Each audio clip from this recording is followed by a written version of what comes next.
మహా దిగ్గజ టెక్ కంపెనీలను పక్కన పెట్టి రారాజుగా నెంబర్ 1 స్థాయికి చాలా తక్కువ సమయంలో వెళ్లిందో తెలుగు టెక్ కంపెనీ. ఎవరూ ఊహించనన్ని రికార్డ్స్ క్రియేట్ చేసి అందరినీ ఆశ్చర్యపరిచింది. ఎంత త్వరగా హయ్యర్ స్థాయిలో వెళ్లి నిలబడిందో అదే స్థాయిలో కుప్పకూలిపోయింది.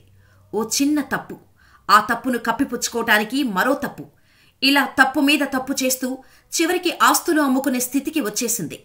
అదే సత్యం కంప్యూటర్స్. అసలు సత్యం కంప్యూటర్స్ లో అప్పుడు ఏం జరిగింది? నిజంగా రాజకీయ నేతల వల్లే కంపెనీకి ఈ పరిస్థితి వచ్చిందా? రామలింగరాజు చేసిన తప్పేంటి? చంద్రబాబు, వైఎస్ రాజశేఖర రెడ్డి, సత్యం కంప్యూటర్స్ కి ఉన్న సంబంధమేంటి? తెలుసుకుందాం. బైర్రాజు రామలింగరాజు అలియాస్ సత్యం రామలింగరాజు అంటే 2009కు ముందు ఒక పెను సంచలనం.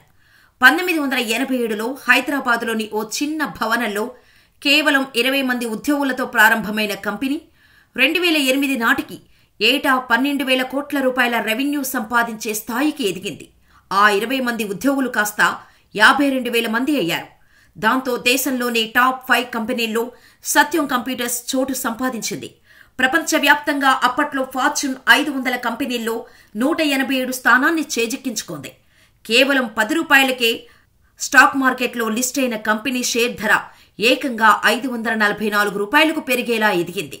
దేశంలోనే కాకుండా న్యూయార్క్ స్టాక్ ఎక్స్చేంజ్లోనూ సత్యం కంప్యూటర్స్ కంపెనీ ట్రేడ్ అయ్యేది అంటే అర్థం చేసుకోవచ్చు.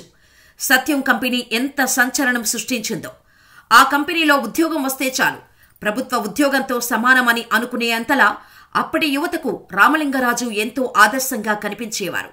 అంత సామ్రాజ్యాన్ని విస్తరించిన కంపెనీ వ్యవస్థాపకులు బి రామలింగరాజు చేసిన చిన్న తప్పుతో సామ్రాజ్యం కుప్పకూలిపోయింది. బైర్రాజు రామలింగరాజు సెప్టెంబర్ 17, 1954లో ఆంధ్రప్రదేశ్లోని భీమవరంలో పుట్టారు. విజయవాడలోని ఆంధ్ర లయోలా కళాశాలలో బీకాం చదివారు. తర్వాత అమెరికాలో ఓహయో యూనివర్సిటీలో ఎంబీఏ పూర్తి చేశారు. 1977లో భారతదేశానికి తిరిగి వచ్చిన రామలింగరాజు 22 వయసులో నందినిని పెళ్లి చేసుకున్నారు. ఎంబీఏ చేసిన అనుభవంతో పాటు అప్పటికే వ్యాపారాలపై ఆసక్తి ఉన్న రామలింగరాజు పలు బిజినెస్లు చేయటం స్టార్ట్ చేశారు. 9 కోట్ల రూపాయల క్యాపిటల్ ఇన్వెస్ట్మెంట్తో ధనంజయ హోటల్స్, ఆంధ్రప్రదేశ్ ప్రభుత్వ పారిశ్రామిక సంఘం సహకారంతో శ్రీ సత్యం స్పిన్నింగ్ మిల్స్ వంటి సంస్థలు స్థాపించాడు. అయితే ఈ వ్యాపారాలు అనుకున్నంత స్థాయిలో విజయం సాధించలేదు. పైగా పెట్టిన పెట్టుబడి కూడా రాలేదు. దీంతో అప్పుడే గ్రో అవుతున్న రియల్ ఎస్టేట్ పై ఆయన చూపు పడింది. అలా రామలింగరాజు రియల్ ఎస్టేట్ వ్యాపారం వైపు వెళ్లారు. అలా మేటాస్ ఇన్ఫ్రా అనే సంస్థను స్థాపించారు. ఆ కంపెనీ అలా రన్ అవుతున్నప్పుడే 1987లో రామలింగరాజు తన బావమరిదితో కలిసి సికింద్రాబాద్లోని P&T కాలనీలో 20 మంది ఉద్యోగులతో సత్యం కంప్యూటర్స్ పేరుతో కంప్యూటర్ సేవల సంస్థను స్థాపించారు. సత్యం కంప్యూటర్స్ అప్పటి దిగ్గజ కంపెనీలతో పోటీ పడటం మొదలైంది. క్రమంగా ఇంటర్నేషనల్ కంపెనీలకు సమానంగా సేవలు అందించడం మొదలుపెట్టింది. దీంతో కంపెనీకి లాభాలు రావటం మొదలయ్యాయి.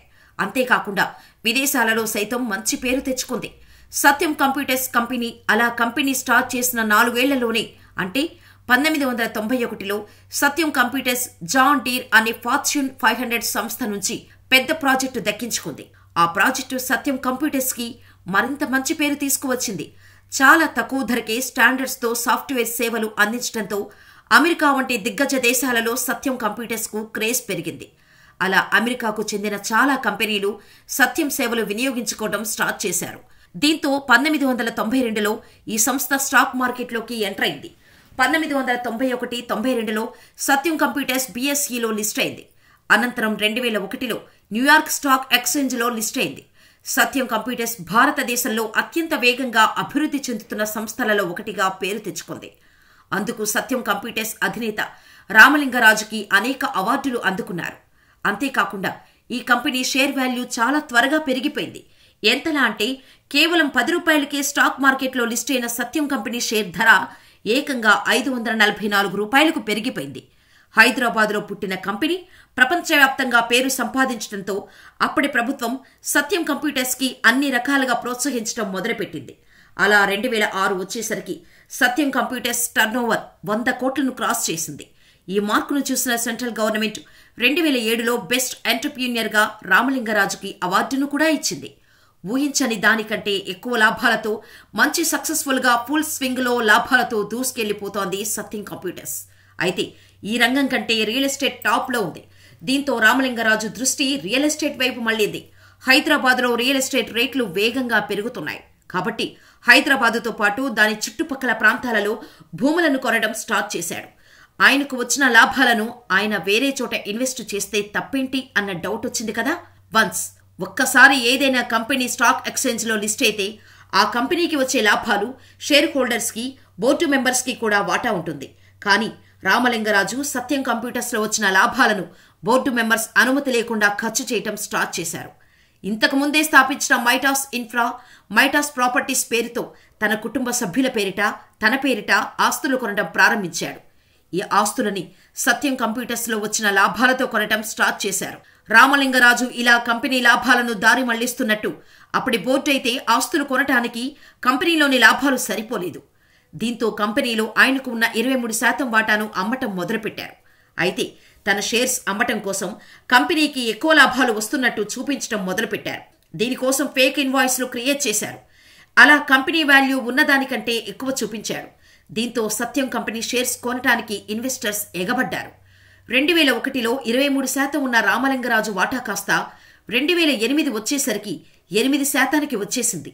ఇలా 2001 నుంచి ఇన్వెస్టర్స్ ని అట్రాక్ట్ చేయడం కోసం ఫేక్ ఇన్వాయిస్లు, ఫేక్ ప్రాఫిట్స్ చూపిస్తూ షేర్ వాల్యూను పెంచుకొని తన వాటా షేర్స్ ని అమ్మేశాడు రామలింగరాజు.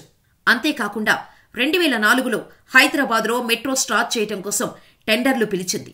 అప్పటికే టెక్ దిగ్గజంగా ఉండటంతో ప్రభుత్వంతో పాటు పలు రాజకీయ ప్రముఖులతో మంచి సత్సంబంధాలు మెయింటైన్ చేసేవాడు రామలింగరాజు.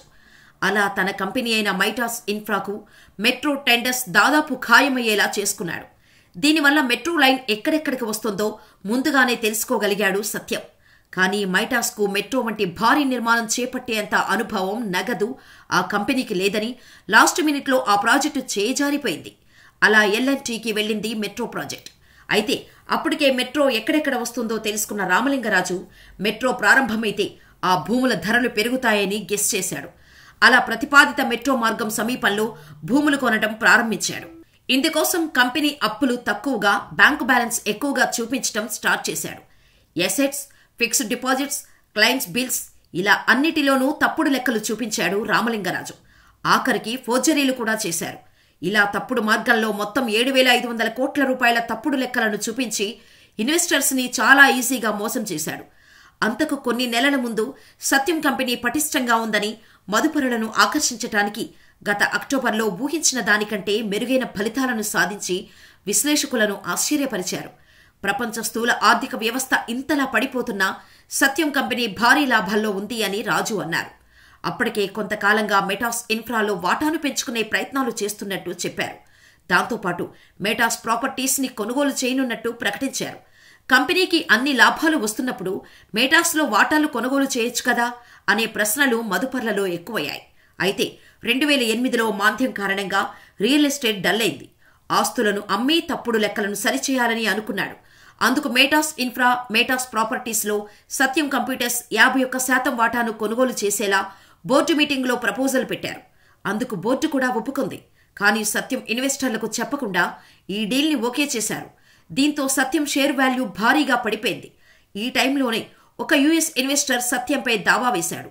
అంతేకాకుండా ఇన్వెస్టర్ల నుంచి ప్రెజర్ ఎక్కువ కావడంతో మేటాస్ ఇన్ఫ్రా, మేటాస్ ప్రాపర్టీస్ కొనాలన్న నిర్ణయాన్ని వెనక్కి తీసుకోవాల్సి వచ్చింది. దీంతో సత్యంలోని 4 ఇండిపెండెంట్ డైరెక్టర్లు రాజీనామా చేశారు. మెటాస్ ని కొనిపించి లెక్కలు సరిచేయాలనుకున్న రామలింగరాజు ప్లాన్ తారుమారైపోయింది. దీంతో ఆయన చేసిన స్కామ్ బయటపడిపోయింది. అలా జనవరి 7, 2009న సత్యం కంప్యూటర్స్ కంపెనీలో చాలా సంవత్సరాలుగా తప్పుడు లెక్కలు చూపిస్తూ ఇన్వెస్టర్స్ ని అట్రాక్ట్ చేస్తున్నట్టు ఒప్పుకుంటూ లేఖను రిలీజ్ చేశాడు రామలింగరాజు. వాస్తవ లెక్కలకు, నకిలీ లెక్కలకు మధ్య 7,000 కోట్ల వ్యత్యాసం ఉందని ప్రకటించారు. లెక్కలు తారుమారు చేయడానికి కంపెనీ ఆడిటర్స్ సాయం చేసినట్టు తర్వాత తెలిసి వచ్చింది. అలా 2009 జనవరి 9న రామలింగరాజు, ఆయన సోదరుడు బి రామరాజు అరెస్ట్ అయ్యారు.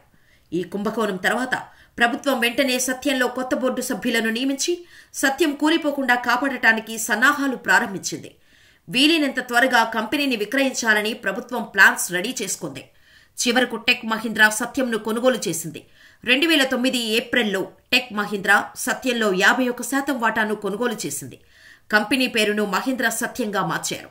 ఆ తర్వాత 2013లో జూన్లో మహీంద్రా సత్యం టెక్ మహీంద్రలో విలీనమైంది. అలా మనీ లాండరింగ్ కేసులో రామలింగరాజుతో పాటు 47 మంది, ఆయన 166 కంపెనీలపై ఎన్ఫోర్స్మెంట్ డైరెక్టరేట్ అభియోగాలు మోపింది. చివరకు రామలింగరాజు అతని కుటుంబ ఆస్తులన్నిటినీ స్వాధీనం చేసుకున్నారు. ఆయనపై, ఆయన కుటుంబంపై ఇన్సైడర్ ట్రేడింగ్ అభియోగాలు మోపిన సెబీ ఇన్సైడర్ ట్రేడింగ్ ద్వారా వచ్చిన 1850 కోట్ల రూపాయల లాభాన్ని 12% వడ్డీతో తిరిగి చెల్లించాలని ఆదేశించింది. 14 ఏళ్ల పాటు సెక్యూరిటీస్ మార్కెట్లో లావాదేవీలు జరపకుండా నిషేధం విధించింది. 2015 ఏప్రిల్ 10న సిబిఐ ప్రత్యేక కోర్టు రామలింగరాజు, ఆయన సోదరుడు బి రామరాజు, అప్పటి సిఎఫ్ఓ శ్రీనివాస్ వడ్లమాని, 2 పీడబ్ల్యూసీ భాగస్వాములు, మరో 5గురికి 7 ఏళ్ల జైలు శిక్ష విధించింది.